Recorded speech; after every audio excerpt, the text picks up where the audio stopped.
Em meio à crise diplomática com Israel, o Brasil recebe hoje a reunião dos ministros das Relações Exteriores do G20. O evento será realizado no Rio de Janeiro, vai até amanhã.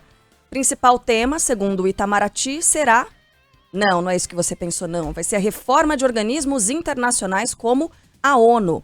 Ontem, o chanceler brasileiro Mauro Vieira voltou a criticar as declarações do ministro das Relações Exteriores de Israel, depois de Lula ter comparado as ações na faixa de Gaza ao Holocausto de Hitler.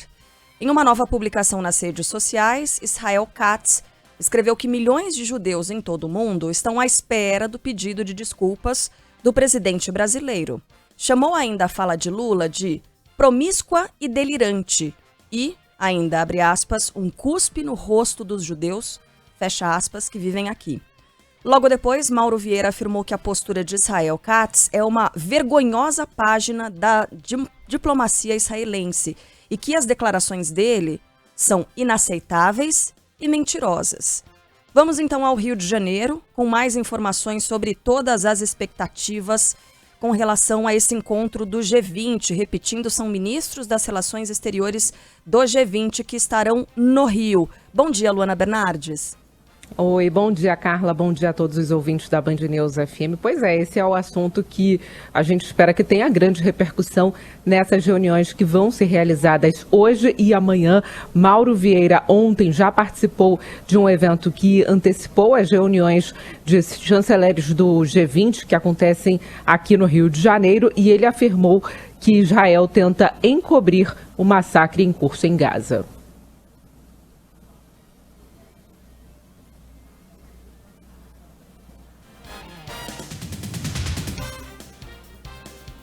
A gente está acompanhando as imagens aqui, mas a gente não está conseguindo ouvir o áudio. Ele não está saindo exatamente. Vamos tentar mais uma vez?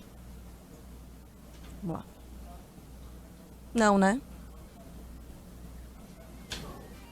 É, sem áudio. Sem áudio. Ainda está sem áudio. Daqui a pouco a gente exibe novamente, Luana.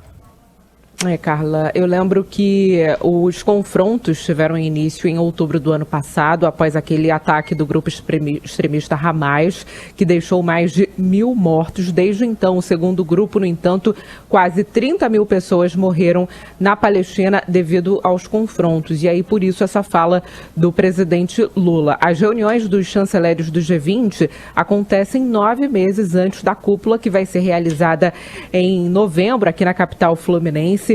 O ministro Mauro Vieira, sobre essa questão da Palestina, disse que no mesmo dia que publicou de ataque ao país na internet, Israel Katz, em conversa privada com o embaixador brasileiro em Tel Aviv, afirmou ter grande respeito pelos brasileiros. O embaixador e secretário de Assuntos Econômicos e Financeiros do Ministério das Relações Exteriores, Maurício Lírio, também defendeu as falas de Lula. As discussões durante a presidência brasileira do G20 serão estruturadas em torno das 3 prioridades do país, que o país estabeleceu para o período à frente do grupo: inclusão social e combate à fome e à pobreza, promoção do desenvolvimento sustentável e a reforma das instituições da governança global.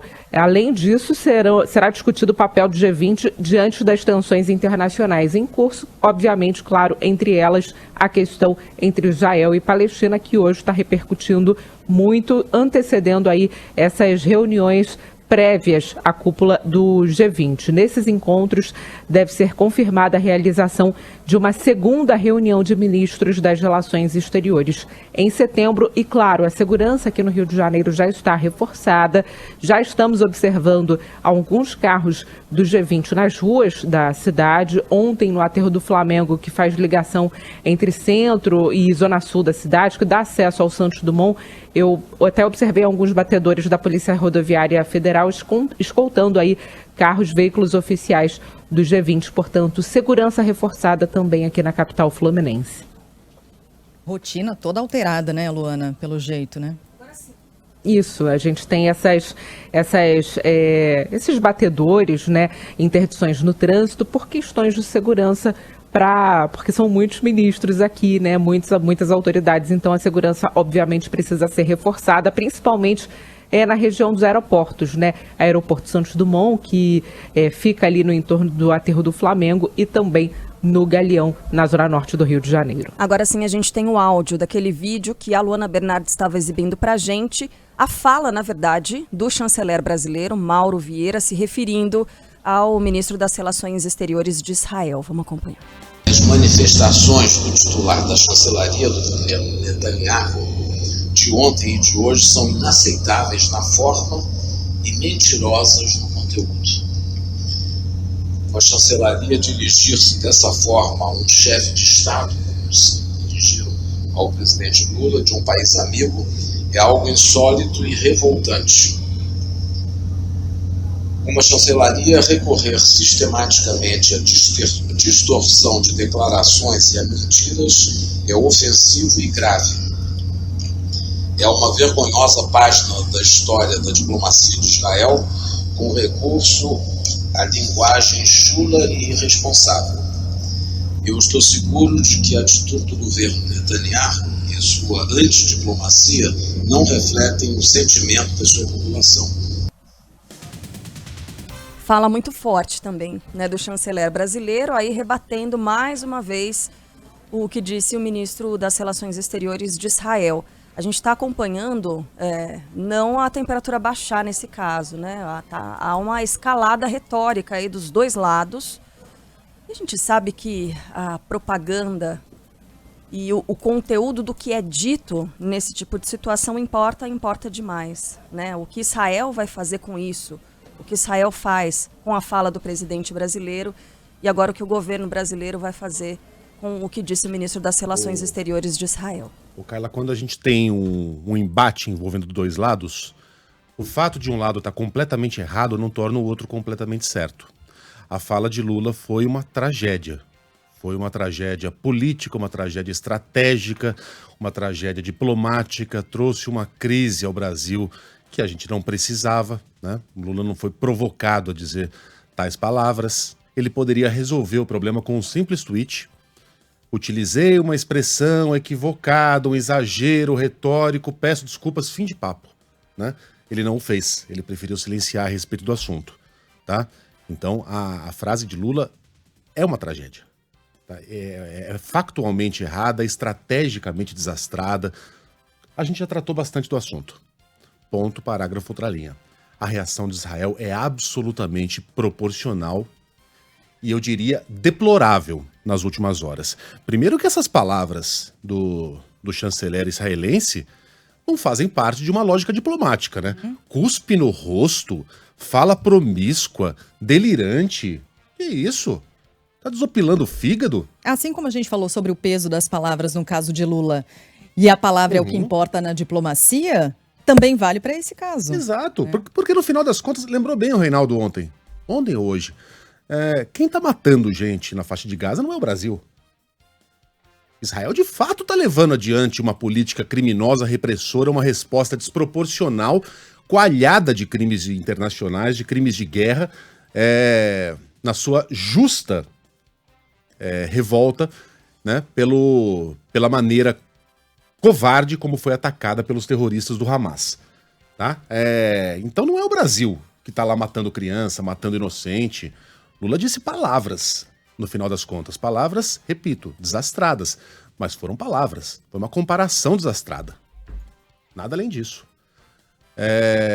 E aí o perfil oficial de Israel no Twitter, no X, foi lá e publicou ontem uma mensagem desprezível. Sabe aquelas brincadeiras que tem no Twitter, que alguém vai lá e coloca a bandeira de um país, Argentina, por exemplo, a bandeira da Argentina. O que você sabe sobre a Argentina, sem dar Google?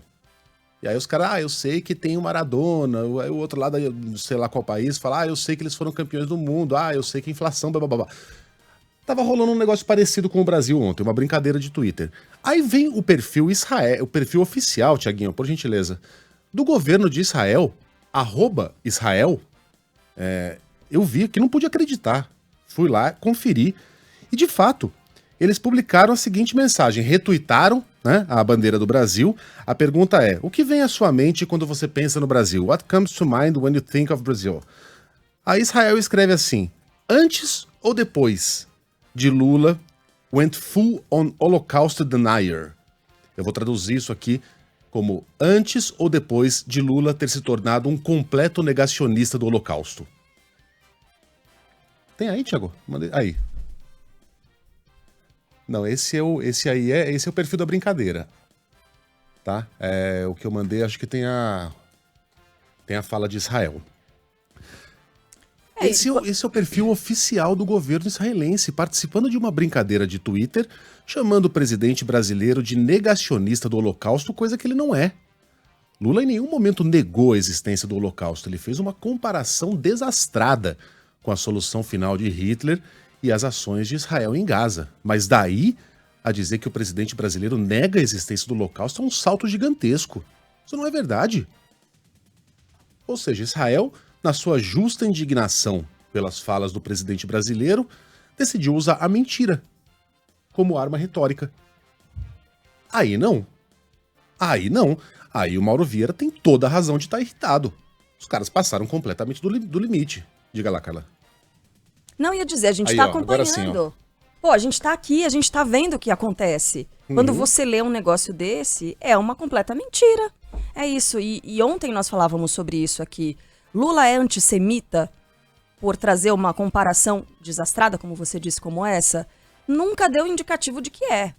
E essa fala não indica que ele seja antissemita. Quer dizer, ele não quer o mal dos judeus. Ele não quer exterminar o povo judeu, de jeito nenhum. Ele fez uma comparação desastrada, e aí olhando para as crianças palestinas que estão sendo assassinadas. É muita gente que foi assassinada, está confinada num território e está sendo bombardeada o tempo todo.